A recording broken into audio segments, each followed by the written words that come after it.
Hey! Question d'opinion du jour. Peut-on juger les gens? Oui, je sais, c'est une question un peu bizarre. Tu vas me dire « Bah non, Xavier !» et voilà, c'est fini. Mais attends un peu.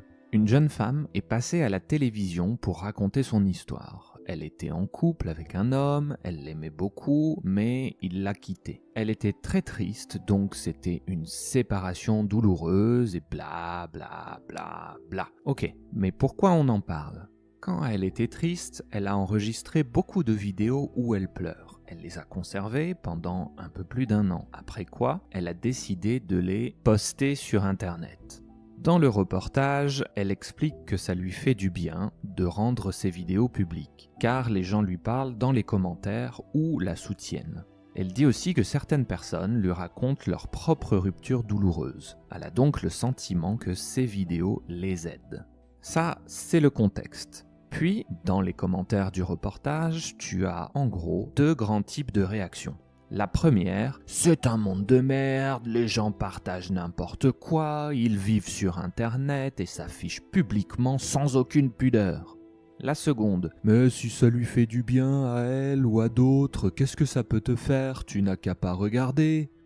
Il y a donc un camp qui ne comprend pas qu'elle poste publiquement des vidéos où elle pleure, voire même s'apitoie sur son sort. C'est une expression que tu peux traduire par « ouin ouin, je suis triste, ouin ouin ouin ». Et un autre camp qui considère que nous sommes dans un monde libre et qu'elle fait ce qu'elle veut. Si tu n'aimes pas, personne ne te force à regarder. Passe ton chemin. Voilà.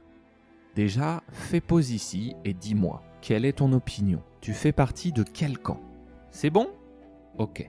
Je trouve que ça soulève une autre question intéressante. Je m'explique. Au final, c'est un choc entre conformisme et individualisme.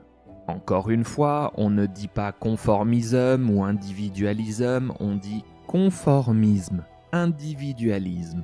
Le conformisme est l'idée de donner la priorité aux autres ou à la société. Si tu fais attention à ce que tu fais en public pour ne pas déranger les autres, c'est une attitude plutôt conformiste. Il y a des sociétés très conformistes, l'exemple le plus extrême est sûrement le Japon où tu dois toujours faire attention aux autres. Mais ce type de société existe aussi en Europe. Les sociétés scandinaves sont plus conformistes que d'autres. La Suisse a également une société assez conformiste comparée à la France par exemple. L'individualisme, c'est évidemment le contraire. Si tu penses que chaque personne peut faire ce qu'il veut et que la société ne peut pas le critiquer, c'est une attitude plutôt individualiste. L'individu est plus important pour toi. L'exemple typique d'une société individualiste, ce sont les États-Unis bien sûr.